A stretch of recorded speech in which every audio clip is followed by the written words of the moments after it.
패권의 비밀. 얼른 느낌이 어떻습니까? 미국의 패권? 중국의 패권? 그렇지 않습니다. 패권의 비밀이 뭐냐 하면 바로 행복의 비밀이다. 이렇게 얘기를 합니다. 행복. 우리가 인생의 궁극적인 목표가 행복 아닙니까? 우리가 행복하기 위해서 태어난 사람입니다. 우리는 행복하기 위해서 먹고 행복하기 위해서 일하고 행복이 가장 중요한 거죠. 그러면 행복은 어떤 모습을 하고 있나? 행복은 우리 주변에 있습니다. 죽음을 맞이했다가 살아나신 분들은 하늘이 파란 것도 행복이고 얼굴을 스치는 바람도 행복이고 들여 마실 수 있는 대기도 행복이다. 그렇게 얘기하시죠? 여기 계신 분들 정말 행복하신 분들입니다. 행복이 우리 곁을 떠났을 때 우리는 철저히 그 행복의 가치를 느끼는데 우리 옆에 있을 땐 모르죠. 그래서 우리 다 행복한 사람들입니다. 그런데 우리가 과연 과거에 행복했는가? 우리가 과거에 행복했습니까? 어떻게 생각하세요? 우리가 행복했는가? 우리가 오매불망 잊지 못하는 안중근 의사 32살에 순국하셨습니다.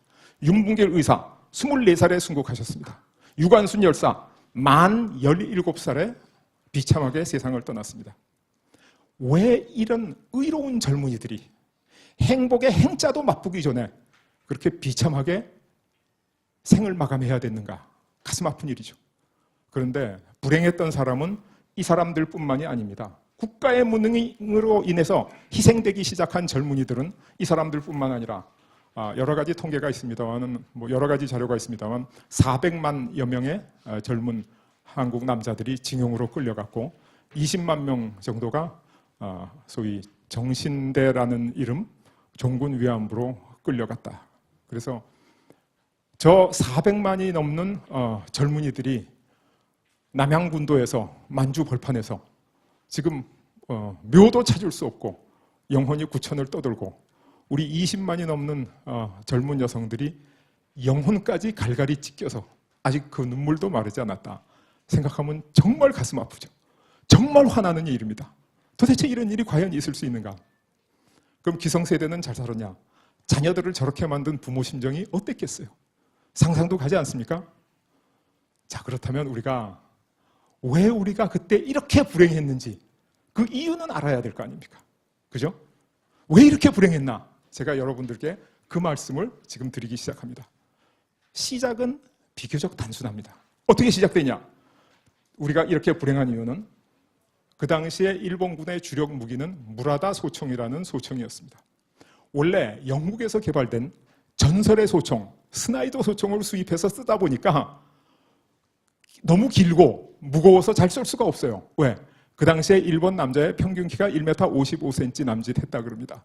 그래서 무라다라는 사람이 총을 가볍고 작게 만들었는데 성능은 스나이더 소총에 비해서 전혀 손색이 없었다. 훨씬 좋은 총이죠. 이때 우리 조선군은 뭘로 무장하고 있었냐? 화승총으로 무장하고 있었습니다. 화승총이 뭐냐? 저거 임진왜란 때 쓰던 조총이 그냥 거의 그대로입니다. 그런데 우리 조선군은 일본 제국주의 군대와 단 한 번 참 치열한 접전도 벌여보지 못하고 나라를 빼앗깁니다. 경술국치. 가슴 아픈 일이죠. 나라를 빼앗깁니다. 그런데 우리 동학 농민군이 이 화승총으로 무장하고 일본군과 싸웁니다. 그래서 일본군 군사 기록에 의하면 동학군을 3만 명을 사살한 걸로 기록되어 있습니다. 3만 명. 엄청난 숫자죠. 그럼 일본군은 몇 명 전사했나? 1명 전사했다는 겁니다. 그래서 KBS 역사 스페셜에 3만 대 1이라는 프로그램이 있었습니다. 어떤 자료에 보면 2명 사살했다는 거예요. 1명이나 2명이나 같은 숫자죠. 어떻게 이런 일이 있을 수 있는가? 그 이유는 무라다 소총은 유효 사거리가 800m, 엎드려 쏴 자세에서 총알을 재장전해가면서 뒤로 1분에 15발까지 일본군들이 발사할 수 있었다. 그런데 이 화승총은 유효 사거리가 120m. 그리고 재장전하는데 숙련되지 않은 농민병이 2, 3분씩 걸렸다는 거죠. 또 화승총은 총구멍으로 화약하고 총알을 집어넣어야 되기 때문에 서서 재장전을 해야 되는데 서면 완전히 적군의 표적이 되죠. 그래서 일본군 기록에 의하면 일본군 1명이 동학군 200여 명을 능히 제압하고도 남는다. 이렇게 기록되어 있어요. 그러니까 이거는 전쟁이 아니었습니다. 일방적인 학살이었죠. 왜 이런 일방적인 학살이 가능했냐? 무기가 달라서 그렇죠.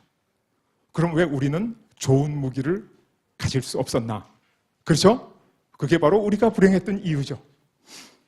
19세기 중반 서구의 그 열강의 물결이 동양으로 밀려올 때 일본은 처음 받은 쇼크가 1853년 페리 제독이 일본에 통상을 요청했습니다. 일본 막부에서는 우리는 쇄국 정책을 하기 때문에 통상을 할 수 없다. 그랬더니 도쿄만을 봉쇄하고 화력 시범을 보입니다. 내가 다시 돌아올 때까지 통상을 하지 않으면 쳐들어가겠다. 그런데 불과 13년 후에 우리는 프랑스 함대의 침입을 받습니다. 병인 양요. 그죠?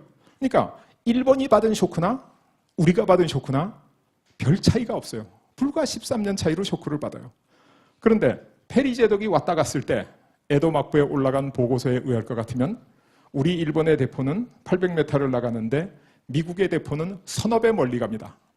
저 양이가 다시 와서 우리를 포격하기 시작하면 우리는 앉은 자리에서 다 죽고 우리 대포는 단 한 발도 양이의 배에 미치지를 못합니다.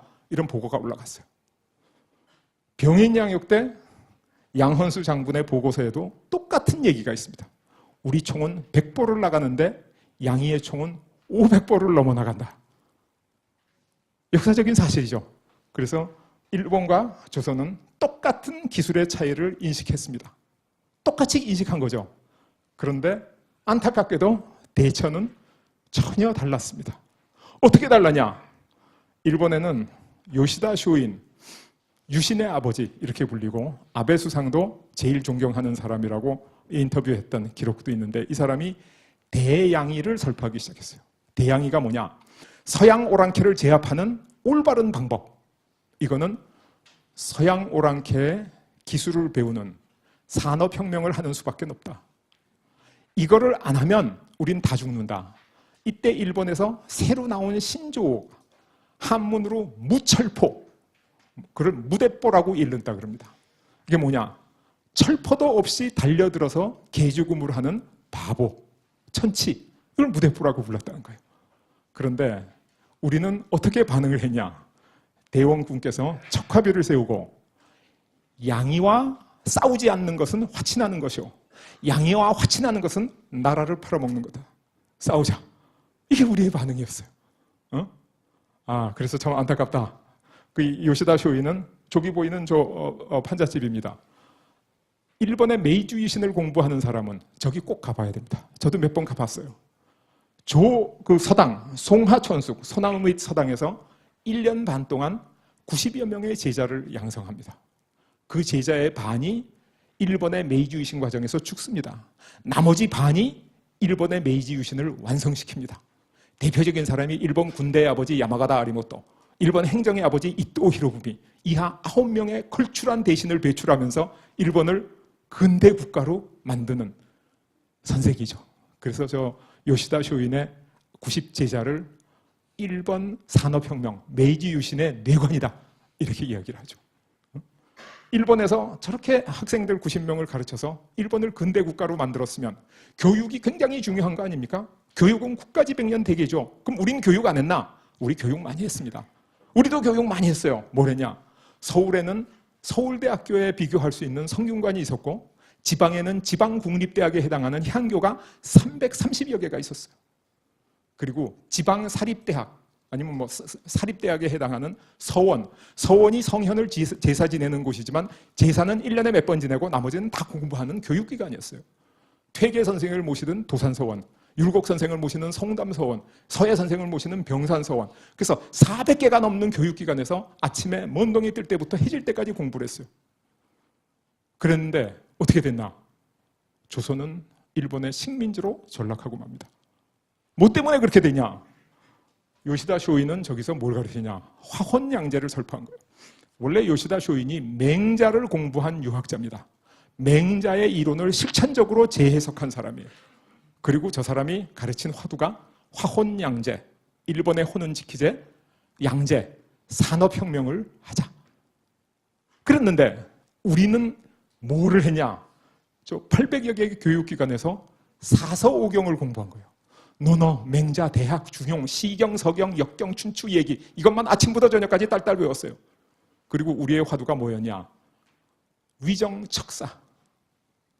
주작으로 이 나라를 굳건히 지키자. 저 무지몽매한 서양 오랑캐를 덕으로 교화시키자. 아마 영국이나 프랑스 사람이 들었으면 정말 웃었을지도 몰라요. 위정척사는 중국 역사상도 가장 부끄러운 치욕의 나라, 송나라. 요 나라한테 조공바쳐, 금나라한테 조공바쳐, 서하에 조공바쳐, 조공으로 먹고 살던 나라의 주자가 주장하던 내용입니다. 위정척사, 주작으로 나라를 지키자. 근데 우리는 저기 빠져 있었어요. 화원에는 일본이 있고 양재에는 산업혁명, 미래가 있는데 위정척사에는 조선도 없고 미래도 없었죠. 그래서 우리나라가 일본의 식민지로 전락하게 됩니다. 그때 우리나라에도 동도서기를 주장하는 사람이 있었어요. 동도서기. 화원양제나 같은 거죠. 도는 동양의 것이 좋고 산업혁명은 서양 걸 배워야 된다. 그러나 그거는 극소수의 목소리로 우리나라 주류사회, 선비사회 안 받아들였습니다. 국가정책으로 반영이 전혀 안 됐습니다. 근데 그런 목소리는 있으나 없으나죠. 그래서 우리나라는 일본의 식민지로 전락합니다. 요시다 쇼이는 일본을 근대화시킨 선각자로서 존경받아 마땅하는데 저 사람의 뒷모습은 완전히 다른 사람입니다. 저 사람의 대표적인 저서 유수록에 볼 것 같으면 조선과 만주를 점령하고 대만과 오키나와를 점령하고 오츠크, 캄차카까지 점령해가지고 대동아 공영권을 만들자. 전쟁광이에요. 그래서 저 사람이 일본의 지금도 정신적으로 병든 사람들, 소위 일본의 그 극수주의자들, 여러분 잘 아시죠? 그 사람들의 우상이고 존경의 대상이 돼가지고 야스쿠니 신사의 신위 1호로 모셔져 있다 그럽니다. 요시다 쇼인을 일본을 근대 강대국으로 발전시킨 성각자라고 생각하고 나는 존경하는 마음을 갖고 있어요. 그러나 또 하나는 전쟁을 통해서 아주 그 비열한 방법으로 국가를 발전시킨 사람, 여기에 대한 증오심도 갖고 있어요. 여기 계신 여러분들도 요시다 쇼인을 존경해도 좋고 증오해도 좋아요. 그건 개인의 선택이야. 그러나 존경하면 존경하기 때문에, 증오하면 증오하기 때문에 우리가 요시다 쇼인을 극복해야 됩니다. 극복하는 게 일본처럼 비열하고 악랄한 방법이 아니라 정당하고 아주 공정한 방법으로 우리가 극복하는 방법. 그게 뭐냐? 산업혁명이 뭔지 철저히 공부하는 거예요. 그 이상은 방법이 없습니다.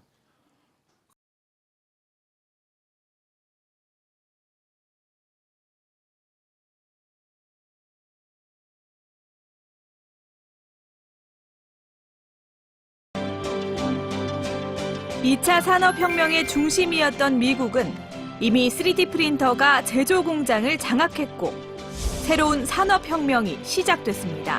Joining internet technology with renewable energies.